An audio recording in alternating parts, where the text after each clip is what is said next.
ఇప్పుడు మీకు తెలిసిన విషయమే ఇప్పుడు నేను మాట్లాడేది. కాకపోతే ఏందంటే నిన్న కొందరి ప్రొడ్యూసర్‌లను కలిసిన. ఇండస్ట్రీ ప్రొడ్యూసర్‌లను కొందరిని అంటే చిన్న బడ్జెట్‌తోని తీసిన ప్రొడ్యూసర్‌లను, కొందరు మిడిల్ బడ్జెట్‌తోని తీసిన ప్రొడ్యూసర్‌లను కలిసిన నిన్న. ఇంటర్వ్యూలు చేసిన. చెప్పిన విషయం ఏందంటే చాలా దారుణంగా, చాలా బాధాకరంగా వాళ్ళ మాటలు వింటంటే కన్నీళ్లాగవు. అంత ఘోరంగున్నాయి పరిస్థితి. ఎంత బాధాకరంగా ఉందంటే వాళ్ళ పరిస్థితి. చాలా డబ్బులు పెట్టి సినిమాలు తీసి ఒక్కొక్కళ్ళు 7, 8 సినిమాలు తీసిర్రు. పెద్ద పెద్ద సింగర్‌లతోని సింగింగ్ చేయించిర్రు. పెద్ద పెద్ద వాళ్ళతోనే సింగింగ్ చేయించిర్రు. డబ్బులు చాలా ఖర్చు పెట్టిండ్రు. సినిమాలు తీసిండ్రు. కానీ ఇక్కడ ట్విస్ట్ ఏంటంటే, ఈ సినీ ఇండస్ట్రీ ఇప్పుడు ఆ నలుగురు పెద్దలు వీళ్ళకు థియేటర్లు ఇవ్వనివ్వట్లేదు. ఓటీటీ పర్మిషన్లు ఇవ్వనివ్వట్లేదు. మరి వీళ్ళ పరిస్థితి ఏంది? ఇప్పుడు ఎట్లా అంటే బండ కింద చెయ్యి ఇరికింది అన్నట్టుగా ఉన్నది వీళ్ళ పరిస్థితి. కుడితిలో పడ్డ ఎలకలాగా. మరి ఎట్లా సాల్వ్ అవుతుంది వీళ్ళ ప్రాబ్లం? ఎవరు పట్టించుకోవాలి? ఎవరు పట్టించుకుంటే వీళ్ళ ప్రాబ్లం సాల్వ్ అవుతుంది. వాళ్ళకి చెప్తుంటే వాళ్ళు ఒక్కొక్క వాళ్ళ అనుభవం, వాళ్ళ బాధ చెప్తుంటే అబ్బా! చాలా దారుణంగా ఉన్నది వీళ్ళ పరిస్థితి అనిపించింది. ఎంతో అమౌంట్ ఎక్కడెక్కడి నుంచో తెచ్చుకుంటారు. అప్పులు చేసి బదులు ఫ్రెండ్స్ దగ్గర వాళ్ళ దగ్గర ఇట్లా జమ చేసి సినిమా తీసి ఎంత కష్టంతోనే ఆ సినిమాలు తీసి ఎంతో కష్టపడితే చివరికి రిలీజ్ చేద్దామంటే థియేటర్లు ఇవ్వకపోతే, ఓటీటీలు ఇవ్వకపోతే వీళ్ళ పరిస్థితి ఎలా ఉంటుంది ఇప్పుడు? ఎవరికి చెప్తారు వాళ్ళు? ఈ పరిస్థితిని ఎవరెవరు పట్టించుకోవాలి? సినీ ఇండస్ట్రీలో ఉన్న పెద్దలు పట్టించుకోవాలి. సీఎం రేవంత్ రెడ్డి గారు పట్టించుకోవాలి. మరి వాళ్ళు పట్టించుకుంటేనే కదా వీళ్ళకి సొల్యూషన్ అనేది దొరికేది. ఆయన చెప్తుంటే నాకు నిన్న ప్రొడ్యూసర్ చెప్తుంటే చాలా బాధ అనిపించింది.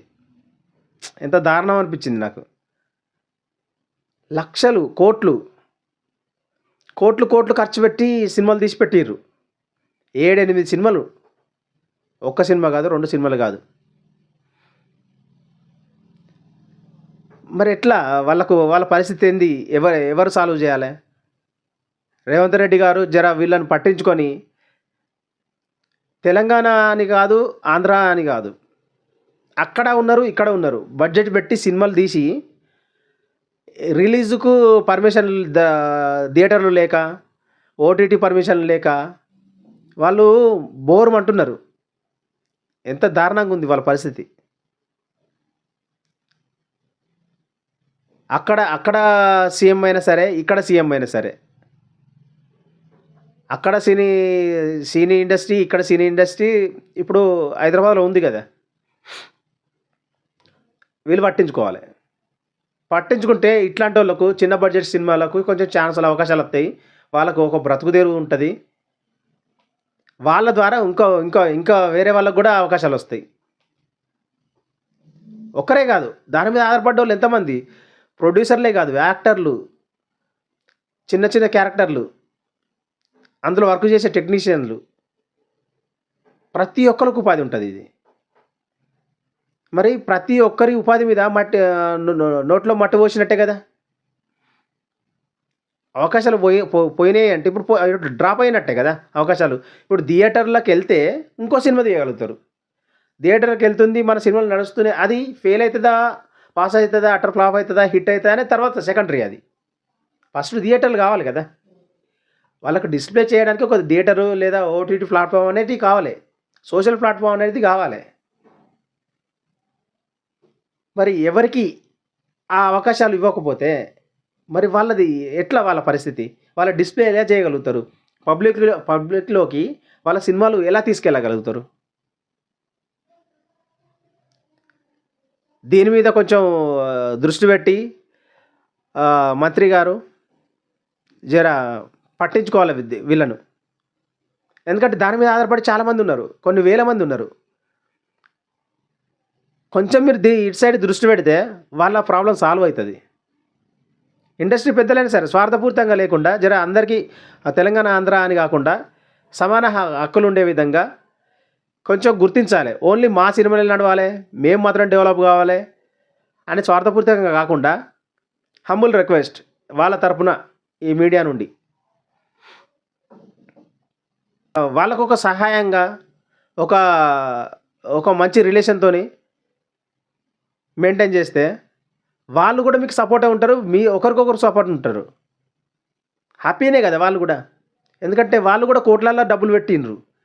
చాలా సినిమాలు ఒక్కొక్కటి ఒక్కొక్క దాని గురించి చెప్తుంటే అది ఎవరికైనా సరే కరగాల్సిందే, కన్నీరు రావాల్సిందే. గంత దారుణంగా ఉంది వాళ్ళ పరిస్థితి.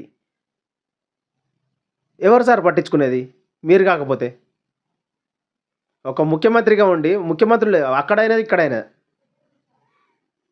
ఆంధ్రప్రదేశ్ అయినా సరే తెలంగాణ అయినా సరే, ఈ ముఖ్యమంత్రులు మీరు పట్టించుకోవాలి. ఇండస్ట్రీ పెద్దలు మీరు పట్టించుకోవాలి. ఇప్పుడు ఏదైనా బాధ ఉంది అంటే దేవునికి చెప్తాం, దేవుడే ప్రాబ్లం అయితే ఇంకెవరికి చెప్తాం? ఇలా సపోర్ట్ చేయకపోవడం వల్ల వాళ్ళు ఉద్యమాలని ధర్నాలని ఇట్లా మొదలు పెడతారు. ఆల్రెడీ మొదలుపెట్టారు ఫిలిం ఛాంబర్ దగ్గర. మొన్న ఆ న్యూస్ కూడా కవర్ చేసిన నేను. ధర్నాలని అంటే ఇప్పుడు మీరు వాళ్ళని రెచ్చగొట్టినట్టే కదా. వాళ్ళకి అవకాశాలు ఇవ్వకపోవడం వల్ల వాళ్ళ బాధల నుండి బయటకు రాలేకపోతారు.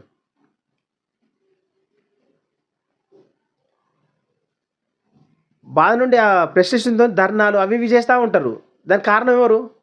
మళ్ళీ సినిమాకు సంబంధించిన ఇండస్ట్రీ పెద్దలు కాదా? మీరు కాదా? హోదాలో ఉన్న మీరు నలుగురు కాదా కారణం? ముఖ్యమంత్రి రేవంత్ రెడ్డి గారు కాదా? వాళ్ళకి సమస్య ఉందనే మీ దాకా మీడియా ద్వారా చెప్తుండ్రు. వాళ్ళకి స్టార్టింగ్ నుండి ఇదే ప్రాబ్లం. వాళ్ళకు లక్షల కోట్ల డబ్బులు పెట్టుడు, సినిమాలు తీసుడు. ఇప్పుడు అన్ని సినిమాలను డిస్ప్లే కాకుండానే ఉన్నాయి. ఎంత బాధాకరం ఇది. దయచేసి వాళ్ళు నన్ను రిక్వెస్ట్ చేసింది ఏంటంటే, మీ మీడియా ద్వారా మా బాధలు అర్థం చేసుకోండి. మేం బాగుంటే నా టెక్నీషియన్లు, ఇందులో చేసే క్యారెక్టర్సు, యాక్టర్సు, చిన్న క్యారెక్టర్సు, పెద్ద క్యారెక్టర్సు అందరికీ ఉపాధి ఉంటుంది. జర మమ్మల్ని పట్టించుకోమని వాళ్ళు మీడియా ద్వారా కోరుకుంటున్నారు. మరిన్ని అప్డేట్స్ కోసం చూస్తూనే ఉండండి మాతోలు వెలుగు. మీ రమేష్. జై హింద్.